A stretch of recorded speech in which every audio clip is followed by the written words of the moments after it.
You are handing people a loaded weapon every single time you show off. You think you are projecting power, you are projecting coordinates. And the most dangerous part is that you do not even know you are doing it. Here is the diagnosis you have been avoiding. Since the moment you understood what achievement looked like, you were trained to display it. Louder means stronger. More visible means more respected. The more people see what you have built, what you have earned, what you have become, the more authority you believe you command in the room. That belief is a precision-engineered trap. It is social conditioning designed to keep ambitious, capable people permanently exposed, permanently reactive, and permanently reactive, and permanently readable by anyone who takes 30 seconds to study them. And people are studying you right now, more carefully than you realize. Niccolò Machiavelli, the man who mapped human power dynamics with surgical clarity 500 years before the modern age, wrote in The Prince that men are so simple and so ready to obey present necessities that whoever controls what others perceive will always find those who allow themselves to be outmaneuvered. Read that again. The person who displays everything they have gives the world a detailed schematic of exactly how to neutralize them. Every public declaration of your wins before those wins are secured is an engraved invitation for interference. Every time you reveal what you value most, you hand anyone watching a precise map of your vulnerabilities. You are not projecting power, you are filing a public report on your exact position, your exact assets, and your exact emotional dependencies. And that report is being read by people whose interests are not aligned with yours. Ask yourself this question right now. How many times have you announced a plan, a goal, a move, only to watch it collapse under the weight of premature exposure? Count those moments honestly. That number is the documented cost of your visibility. This video is your recalibration. Strategic silence is not timidity. It is not insecurity dressed in philosophy. It is the most ruthlessly effective, most underrated, most devastatingly powerful form of self-protection available to any person operating in a competitive world. The core principle that will reframe everything you thought you understood about personal power is this: showing off is not confidence. It is cognitive dissonance wearing an expensive mask. It is the behavioral signature of someone who has not yet built internal sovereignty and is therefore outsourcing their sense of value to external reactions they cannot control. If that sentence landed with any friction at all, that friction is the beginning of real strategic development. Subscribe to this channel right now because every single video here is a surgical, no-apology examination of exactly this kind of high-level self-mastery, and you cannot afford to miss what comes next. In the next several minutes, you are going to absorb 7 principles that will permanently restructure the way you carry yourself in every high-stakes environment you walk into. Let us begin. You were built for approval. Stop and hear that without flinching. The human brain is neurologically hardwired for social validation. Dopamine floods your system the moment someone acknowledges your success. Cortisol activates when you feel invisible or unrecognized. This is not a character flaw. It is evolutionary architecture. The problem has never been the wiring itself. The problem is that you have allowed that wiring to override your strategic judgment in environments that are not safe, in front of people who are not allies, at moments when restraint would have served you infinitely better than display. The spectacle trap is the condition where your neurological appetite for validation systematically overrules your operational intelligence. You stop thinking tactically, you start performing, you start announcing. You start dressing your most private vulnerabilities in the language of achievement and presenting them to a room full of people whose agendas you have not yet mapped. Think of it in these exact terms. Every signal you broadcast is a data point. Every car you photograph for social media, every deal you mention at the wrong dinner table, every credential you volunteer in a conversation where no one asked, every time you need someone to know what you have, each of those is a pulse radiating outward into your environment, saying, here is what I have, here is what I value, here is what I am afraid of losing. and anyone operating with even a fraction of strategic awareness will collect that data without you ever noticing they are doing it. You are feeding them the intelligence they need to navigate their relationship with you, and you are doing it voluntarily, enthusiastically, and repeatedly. Machiavelli wrote in Discourses on Livy that a wise man ought always to follow the paths beaten by those who have been most powerful, and to imitate those who have excelled. What every powerful figure in his historical analysis shared was not volume, it was restraint. The most durable, most formidable people in the historical record moved without announcing their movement. They were built before they were revealed. They secured it before they disclosed it. They allowed their results to speak only after the outcome was already locked, not before the operation had begun. That sequencing was not accidental. It was the operational discipline of people who understood that premature revelation is the fastest route from advantage to exposure. Here is your immediate tactical recalibration. Stop announcing your intentions at the intention stage. Stop sharing your plans before the plans have become results. Stop seeking acknowledgement from people who have not yet demonstrated that they are invested in your success. Your ambition is a classified asset. The moment you declassify it prematurely, you invite comparison, you invite interference, and you invite the kind of quiet competitive response that does not announce itself until it is already too late to counter.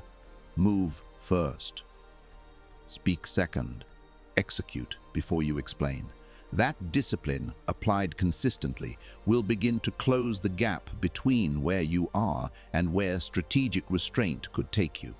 Now that you understand why the trap exists, let us examine the most powerful alternative position available to you. Being underestimated is not a failure. Hear that clearly.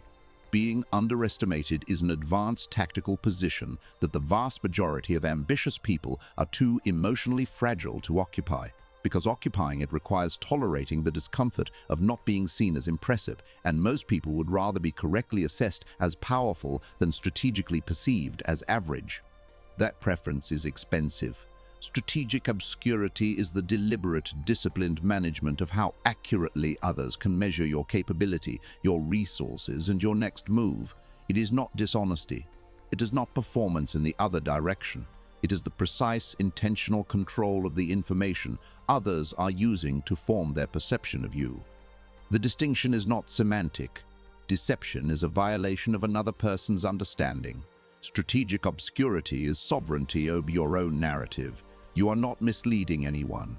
You are simply declining to provide the full briefing. Consider the operational logic here. The person who walks into a competitive environment broadcasting every credential, every achievement, every advantage is forcing every other party in that environment to calibrate their strategy against your disclosed position. They know your resources. They know your confidence level. They know your priorities. They know where you are vulnerable. Every calibration they make from that point forward is built on data you handed them. Now consider the alternative. The person who enters the same environment with measured presentation, without the performance of capability, without the social armor of credential display, that person is gathering intelligence while the others guard nothing, because the others do not perceive them as a threat requiring a strategic response. By the time the recalibration happens, the position has already shifted irreversibly. Robert Greene, building directly on Machiavellian power analysis in the 48 Laws of Power, frames this as the fundamental principle that the person controlling the contrast controls the dynamic. When others believe they have the upper hand in an assessment of relative capability, they become readable. They stop guarding their agenda. They share more than they would if they felt genuinely measured by you. That openness is the most valuable form of intelligence you can acquire, and the entry cost is simply the willingness to suppress the performance impulse long enough to collect it. There is also a psychological mechanism at work called the halo effect, the cognitive bias where one visible positive quality causes observers to make broad, favorable generalizations about overall capability. Most people try to engineer a positive halo by displaying their most impressive attributes up front. The strategically developed move in competitive contexts is precisely the opposite. Present a neutral, unremarkable surface so that your actual capability remains your private intelligence asset. Your opponents will calibrate their strategies against a target that does not represent your real position. And when the real position becomes visible, it will be too late for them to adapt. Apply this now.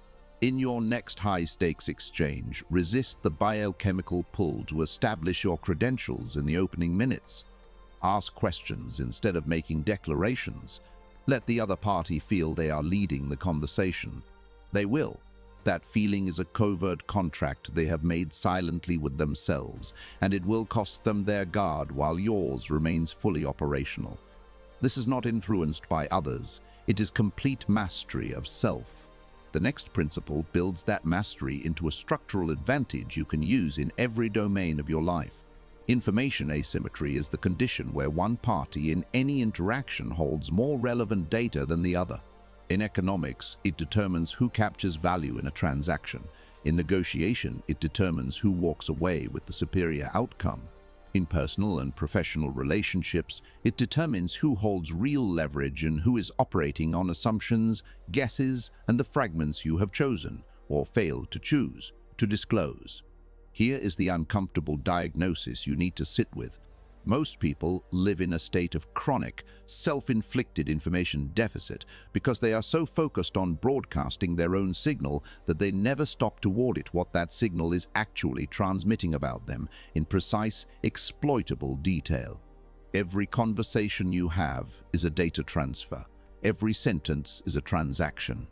Every image you post publicly, every frustration you voice to the wrong person at the wrong moment, every opinion you share before you understand the room, every celebration you announce before the result is permanent. Each of these is a withdrawal from your information account.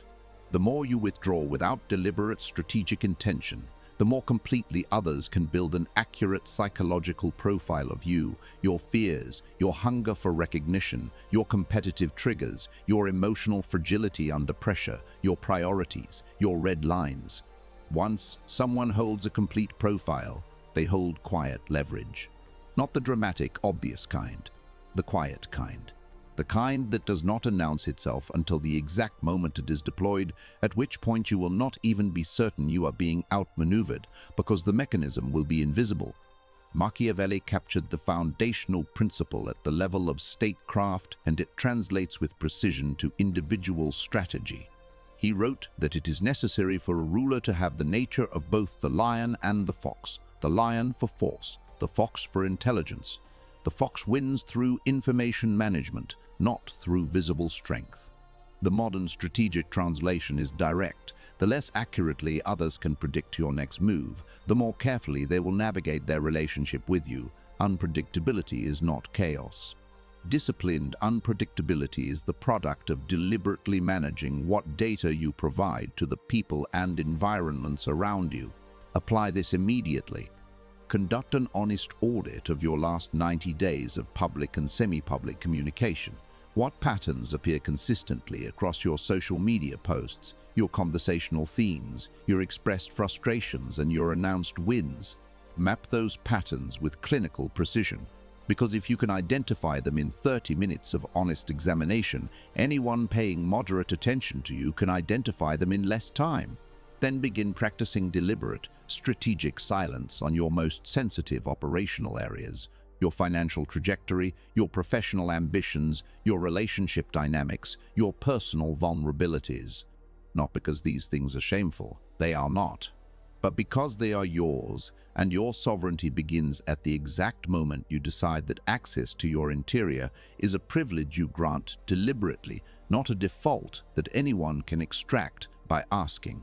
The next principle addresses the internal mechanism that makes this discipline either sustainable or impossible. Carl Jung identified the shadow as the unconscious reservoir of every drive, ambition, desire, and impulse that a person has been conditioned to suppress, deny, or conceal from their own awareness. For people with genuine ambition, and if you are still watching this video, your ambition is real. The shadow is typically packed with raw, unfiltered desire for success, recognition, significance, competitive dominance, and the specific kind of respect that most social environments penalize you for admitting you want. The problem is never the existence of those desires. They are legitimate. They are often the primary fuel source behind every meaningful result a person produces. The problem is denying them at the conscious level, while they drive your behavior from below the surface of your awareness, in ways that are completely legible to anyone who knows what to look for. Here is precisely why shadow integration belongs in a video about the strategic cost of showing off. When you have not integrated your ambition into conscious awareness, it does not disappear. It erupts. It finds exits. You brag at the dinner table because your recognition of hunger has not been addressed in any intentional, private, self-authorized way. You overqualify your credentials in conversations where no one asked because your need for status validation is running on autopilot underneath a surface-level narrative of casual confidence. You post the achievement, the acquisition, the win, not as a genuine celebration of progress, but as a hunger signal broadcasted to an audience you are hoping will feed the need your interior life has not yet learned to feed itself. The operational irony is surgical. The louder your shadow speaks through your behavior, the more precisely others can read what you actually need, what you are actually afraid of, and what you will sacrifice to protect your self-image. That readability is exposure of the most costly kind. Integration is the direct antidote. When you deliberately, consciously acknowledge what you want, when you sit with your competitive drive, your hunger for significance, your need to be recognized as capable and powerful, and you own those drives internally without requiring them to be validated by external reaction, two decisive changes occur. First, the compulsive broadcasting behavior begins to deactivate because the need driving it is no longer being starved at the source. Second, you gain precise, deliberate command over when, how, and to whom you reveal your capabilities, your priorities, and your ambitions. You shift from reactive performance to strategic, self-authorized presence. Your ambition stops being a leaking signal and starts being a directed operational force. Begin integration with this practice now. Write down, without filtering and without moderating, the three things you are most driven by that you are also least willing to admit openly, raw, unedited. Then examine how frequently those drives surface in public behavior you have not consciously authorized. The gap between what drives you and what you consciously own is your strategic blind spot. Closing that gap is not a therapeutic exercise in the soft sense. It is a precision calibration of the most powerful instrument you will ever operate, your own psychology under competitive pressure. The next principle takes the internal work you have just done and builds from it the exact execution protocol you need to decide when and how to open the door. If strategic obscurity is the overarching philosophy, measured revelation is the operational execution protocol. It is the precise tactical framework for deciding exactly what you reveal, to whom you reveal it, at what specific moment in a sequence of events, and with what calibrated level of detail. This is not about becoming cold, inaccessible, or performatively withholding. It is about replacing the reflexive, emotionally driven habit of sharing, the habit that fires before strategic judgment has time to engage, with a deliberate, outcome-oriented practice of disclosing on your own terms, at your own tempo, in service of your own clearly defined goals. The undisciplined person shares because the emotional pressure to share reaches a threshold they cannot hold. The strategically developed person shares because they have made a conscious decision that sharing serves a specific, identifiable purpose in this specific context.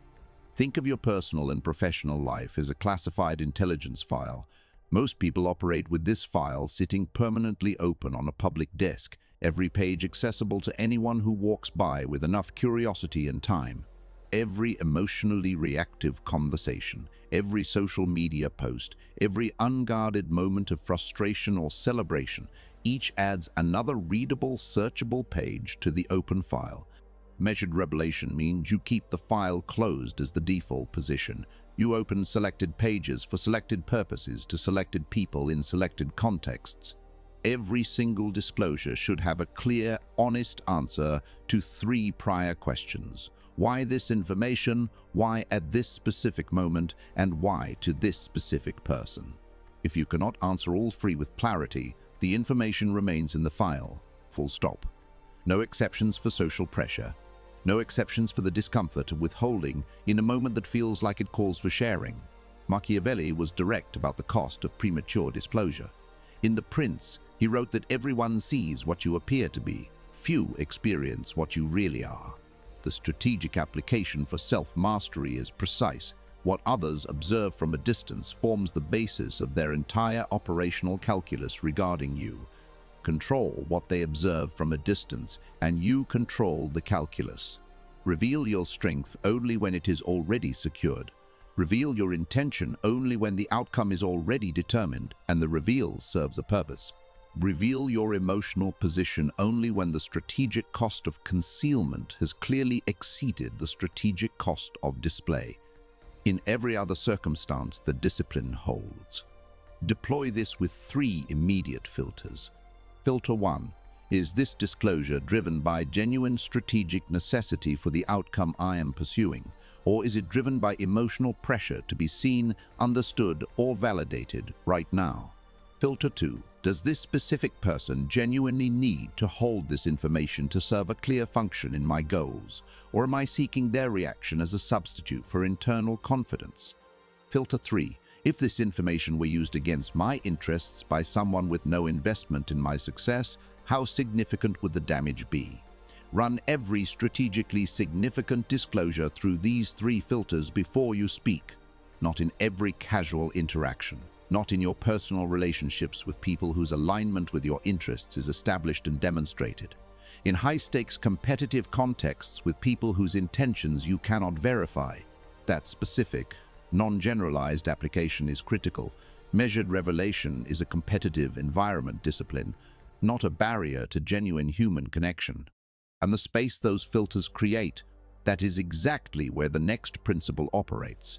Every significant builder across the historical record has operated on a single foundational sequence: accumulate completely before you announce. The architectural monuments that have outlasted empires were constructed inside scaffolding, unglamorous, unremarkable, covered in the apparatus of active construction, before they were revealed as finished architecture.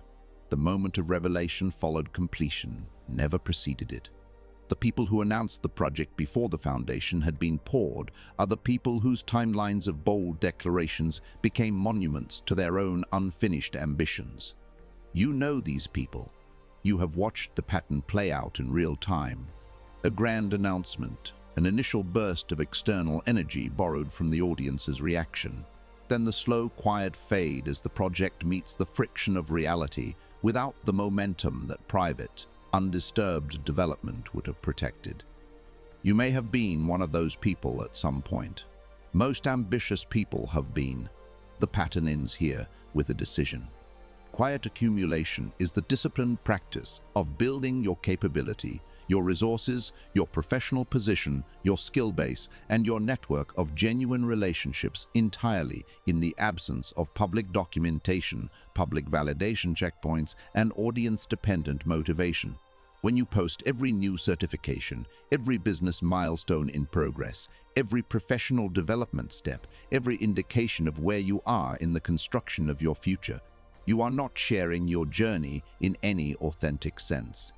You are outsourcing your motivational engine to external approval, and the structural problem with outsourced motivation is that the external source is unreliable. Approval fluctuates, audience attention shifts. The covert contract you have made with the performance, the implicit agreement that external validation will sustain your momentum, will not always be honored. When the audience response drops, and it will drop, your operational momentum drops with it. That dependency is a structural vulnerability embedded directly into your development process. Consider the principle through the framework of compounding. In any domain where skill, reputation, or capability compounds over time, the compounding cycle is most potent when it is undisturbed by premature external variables. Every time you interrupt that cycle with a public announcement of your current position, you introduce comparison, you introduce competitive response, and you introduce the self-consciousness of being watched in the middle of a process that requires unself-conscious execution to reach its full development. The compound has to run uninterrupted to produce exponential results. Every public documentation is a speed reduction in the compound cycle. Here is your operational protocol. Identify the 3 most strategically significant things you are currently building: your skill architecture, your professional trajectory, your financial independence, your physical capability, whatever applies to your specific situation. Now reduce or entirely eliminate the public documentation of those 3 things, not as a permanent withdrawal from the world. Until those 3 things are complete enough, secured enough, and positioned in a way that the act of revealing them cannot be reversed by any competitive response, the revelation invites. Built in the absence of an audience, emerge with a result that speaks in a register that no announcement could ever approximate. The world does not need to watch your construction, it only needs to encounter your result. And when it does, what it encounters will carry an authority, a density and a presence that is only possible because it was built without the interference that visibility invites.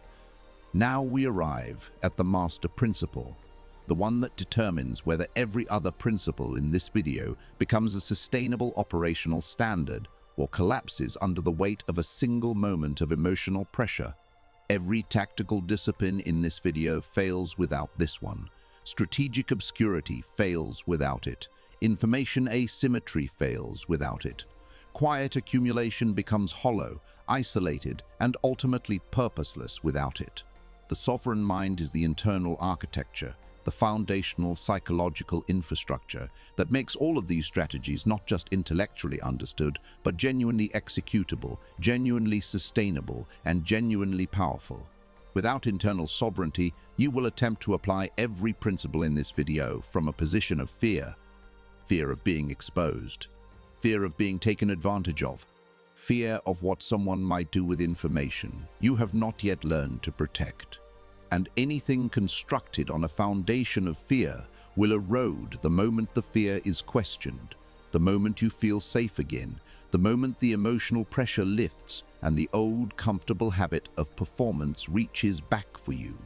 With internal sovereignty, you apply these principles from a position of abundance, clarity, and deliberate, self-authored power. The operational distinction between those 2 positions is everything. What does internal sovereignty actually mean in practice? It means this: your sense of identity, your assessment of your own value, and your moment-to-moment experience of progress are not sourced from external feedback. They are sourced from your own internal standards, your own private relationship with your work and your development, your own deliberate evaluation of whether your actions are aligned with the outcomes you have defined for yourself. This is not arrogance. Arrogance is the fragile, aggressive performance of certainty by a person who is deeply uncertain and hoping that the performance will close the gap. Sovereignty is the quiet, undemonstrative possession of genuine certainty that does not require an external audience to remain real. The sovereign person does not show off, not because they have suppressed the impulse through white-knuckle discipline, but because they genuinely do not need to. Their internal world is already providing the confirmation that the performance would have been reaching for. Machiavelli captured the bedrock of this principle in a line most readers skip past in their hunger for the more dramatic passages. He wrote that a ruler ought to have no other aim, no other thought, no other subject of study than the rules and discipline of war, meaning the total, undivided dedication of a developed mind to its primary operational domain. The word that carries the weight is discipline, not talent, not circumstances, not the advantages of birth or resources. Discipline. The sovereign mind is, at its foundation, a disciplined mind. One that has subjected its own impulse structure to rigorous, unsparing examination and found underneath all the performance anxiety, all the recognition hunger, all the competitive noise, the bedrock decision to operate from sufficiency rather than scarcity. Before you move on, do one thing. Think about the specific domain of your life where you have been revealing too much, too early, to people whose alignment with your interests you cannot confirm. You know exactly what it is. it's surfaced at least once while you were watching this video. Write the one word that names what you are committing to protect from this moment forward in the comments below. Not for me, not for the algorithm. Because the act of naming a commitment publicly, the right kind of public declaration made from clarity rather than hunger, makes it real in a way that a private thought held loosely never will. Write your words right now. That is where your sovereignty stops being a concept and starts being a practice.